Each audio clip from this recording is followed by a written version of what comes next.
One thing we do on the show is we go over news articles, and I've been told that you quite like talking the news.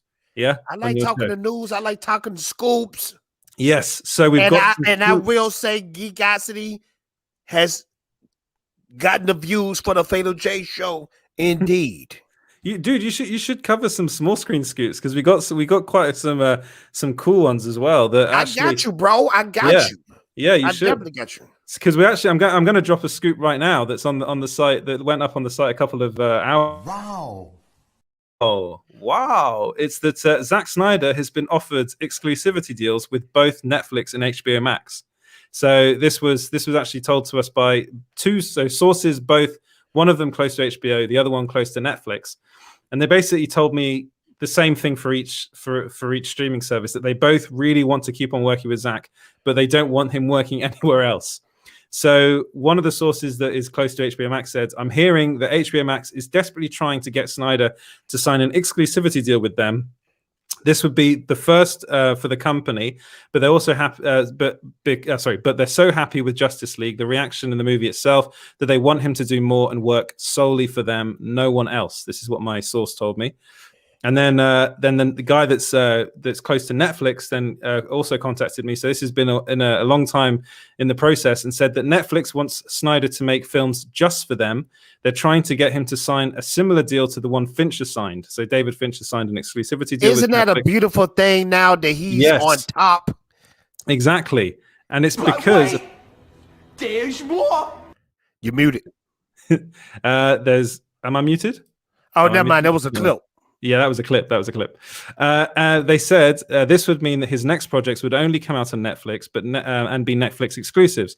No words on whether he's accepted or declined.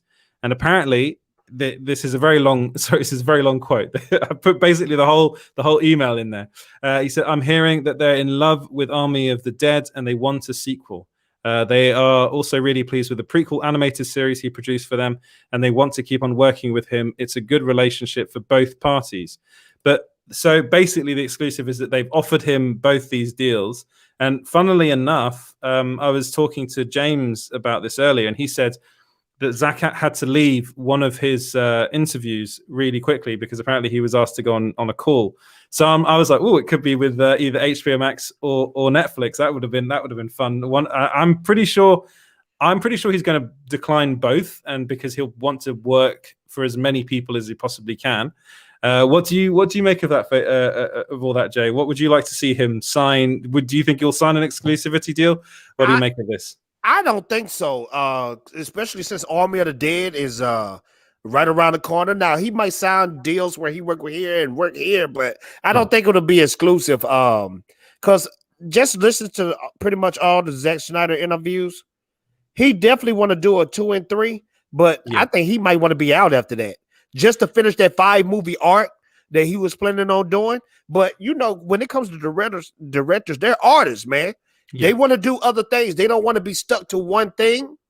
So I definitely want to see the Snyderverse, the 2 and 3, and then I want to see him do other stuff.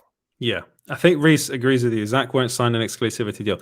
It's basically what they're trying to do, which is what I was told, is that they're trying to just keep him. So it's really like at the moment, HBO Max is. I think they see they see the fact that they can get a lot of subscribers out of this.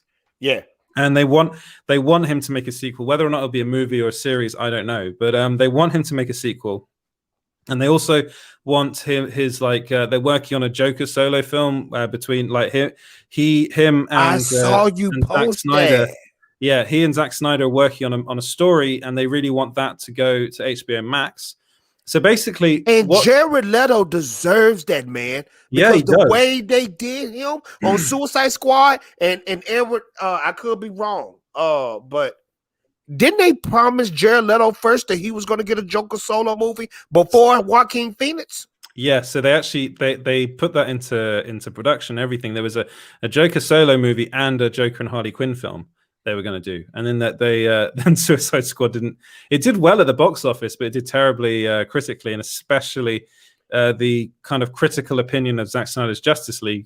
Sorry, not Zack Snyder, of Jared Leto's Joker wasn't very good. People didn't like it. But again, loads of stuff was left on the cutting room to floor. me, the Suicide Squad is similar to BVS, the theater version. Yeah, yeah. Because you could tell it was so much more potential. You could tell something was all by the story. Why was in the trailers they were promoting Joker so hard, and then we ended up with the witch lady? Yeah. One of the most uninteresting villains known to man. Yeah, it was terrible. Like they really went back in time in that film as well, with the sky beam and the trash circle. Kind of that film was so cut, and like it was cut basically. I don't know if you know this story, but the film was actually cut by a company that do trailers. So the company that made the trailer for the movie, wow, the Warner Brothers saw how people reacted to the trailer, because the trailers are only 2 minutes long. Why would you? Yeah, exactly. The trailers are only 2 minutes long, and but the trailer did really well. So Warner Brothers were like, "Oh, this film that David Ayers made is way too dark. People obviously like this more upbeat kind of neon version of Suicide Squad. Let's get this company to re-edit Suicide Squad." So that's why, like, Suicide Squad is like basically at the beginning, it's like five different beginnings. Like when they're introducing all the characters, but it was so weird how. Yeah, I don't know. It just looked like something an amateur would make. Yeah, it really and it was. That's why. It's because they hired amateurs to re-edit it, so that the film is terrible. Like it starts out, "Hi, I'm Peter J," or "Hi, I'm Edward." You know, come on, man.